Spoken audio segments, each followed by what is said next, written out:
Assalamualaikum warahmatullahi wabarakatuh. Perkenalkan kami dari kelompok 6. Nama saya adalah Muhammad Ria Fahri dengan nomor induk mahasiswa 2130511009.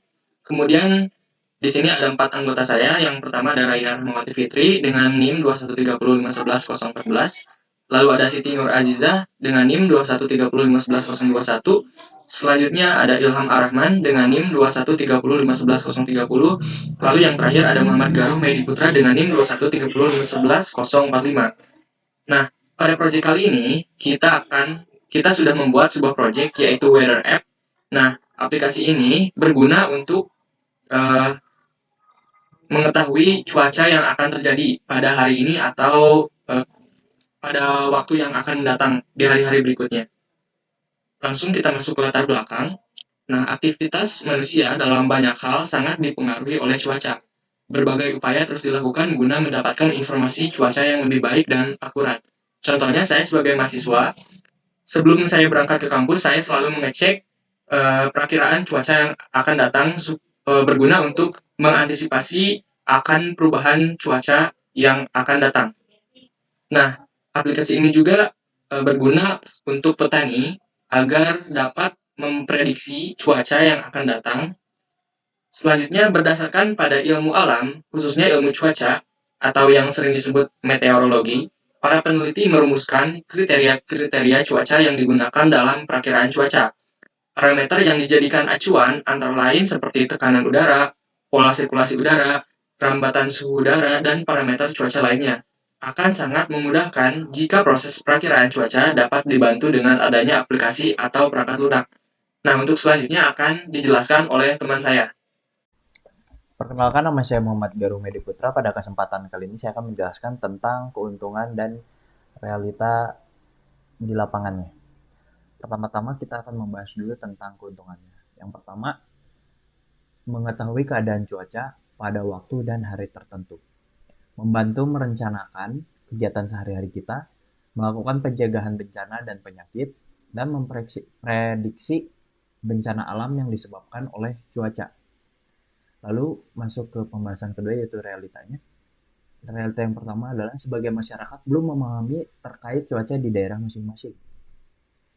Yang kedua, perubahan cuaca yang berpengaruh terhadap kehidupan bermasyarakat.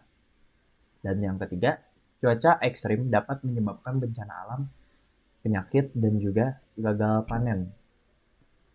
Saya Siti Nur Azizah dengan NIM 2130511021. Di sini saya akan menjelaskan apa sih aplikasi cuaca itu dan apa saja fitur yang di dalamnya. Apakah aplikasi cuaca penting? Bagaimana cara mendapatkan informasi cuaca yang akurat dan mudah diakses? Nah, di sini Weather App atau aplikasi cuaca adalah aplikasi cuaca yang dapat membantu untuk memeriksa informasi cuaca saat ini dan memprediksi cuaca di masa yang akan mendatang. Di sini ada tampilan awal dari aplikasi cuaca itu. Kemudian fitur-fitur yang ada dalamnya, yang pertama ada sunset atau kita bisa melihat terbenamnya matahari. Kemudian ada sunrise, bisa melihat terbitnya matahari. Kemudian arah mata angin atau wind. Kemudian ada pressure atau tekanan udara. Dan yang terakhir ada humidity atau curah hujan. Saya Raina Rahmawati Fitri dengan NIM 2130511014. Di sini saya akan menjelaskan rencana bisnis. Rencana bisnis adalah rencana memanfaatkan peluang yang ada di lingkungan eksternal. Nah, target pasar di sini yaitu dapat digunakan oleh semua kalangan mulai dari remaja hingga orang tua. Pesaing banyaknya aplikasi serupa yang lebih unggul dan modern. Nah, di sini ada analisis SWOT. Analisis SWOT adalah teknik yang digunakan untuk menentukan kekuatan, kelemahan, peluang, dan ancaman ketika menjalankan bisnis. Di sini kekuatan dapat digunakan oleh semua kalangan usia, dapat digunakan setiap hari oleh pengguna. Dan kelemahannya ketergantungan pada koneksi internet, fitur yang terbatas, kurang akurat dengan fakta. Dan peluangnya dapat digunakan tanpa mengeluarkan biaya, sedangkan ancamannya terbitnya aplikasi cuaca yang unggul, ketergantungan pada sumber data cuaca. Nah, sekarang penjelasan tentang kode apa aja sih yang ada di Weather App ini. Mungkin langsung ke bagian UI-nya dulu. Sini saya membuat background gradient dari memakai fungsi gradient sendiri yang ada di dalam bawah Visual Studio-nya menggunakan biru tua dan biru muda untuk warna awalnya dan warna akhirnya biru tua, dan linear.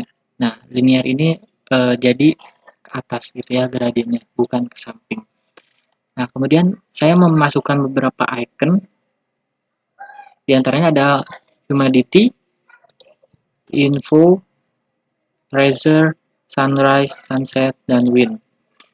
Nah, icon-icon ini berguna untuk mempercantik tampilannya atau view-nya.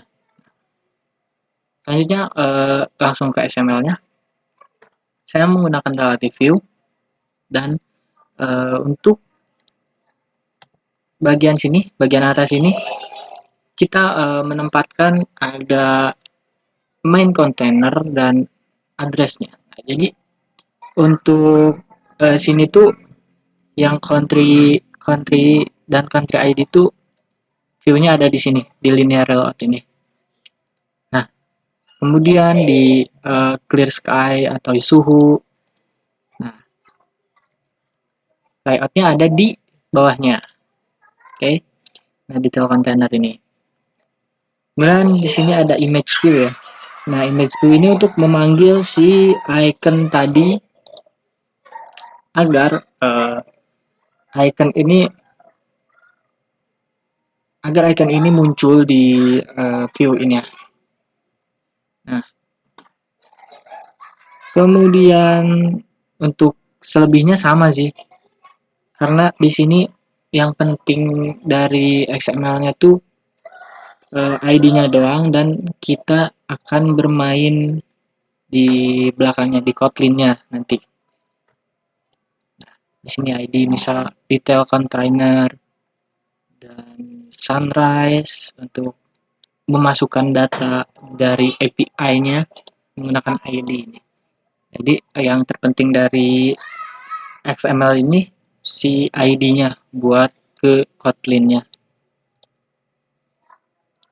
Nah, lanjut kita ke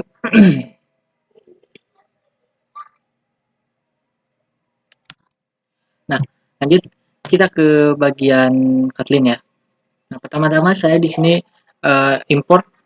mengimport semua kebutuhan yang saya butuhkan di untuk membuat aplikasi weather app ini.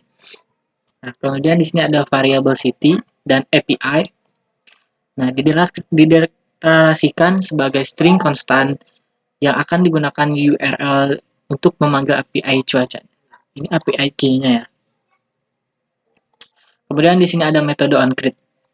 Nah, digunakan untuk menginstalasi tampilan aplikasi dan menjalankan task async task ya.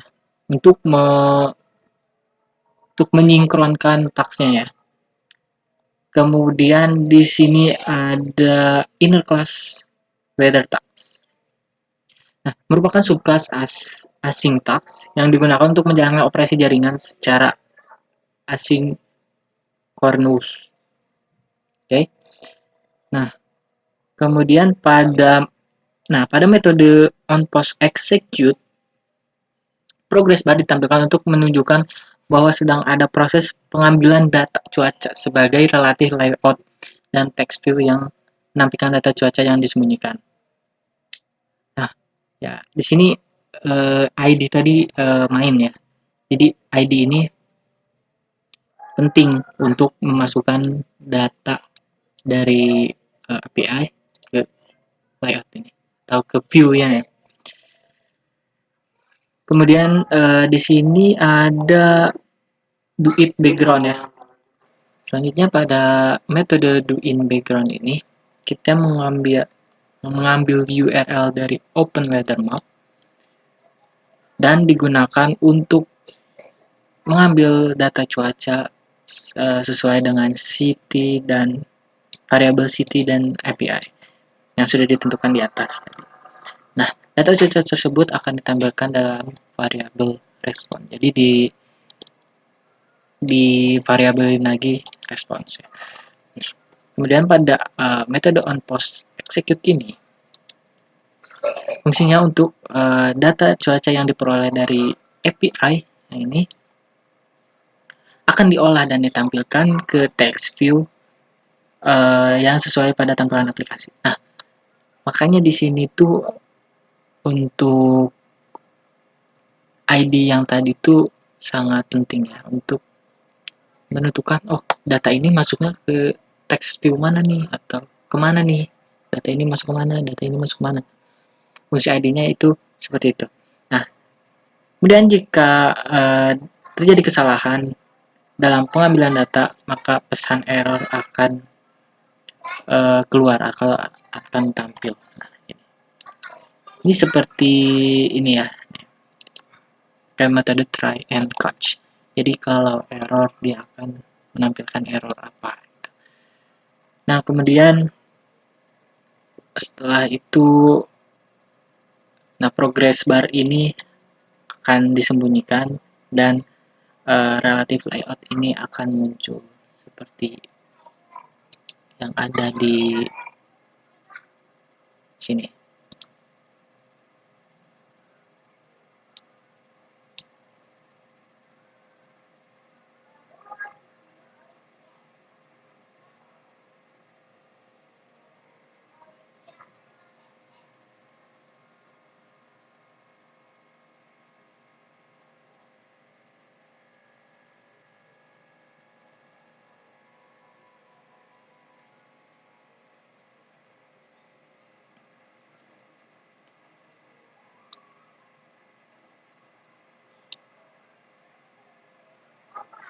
Nah, ini progress bar ya tadi yang kayak loading gitu. Nah, itu progress bar.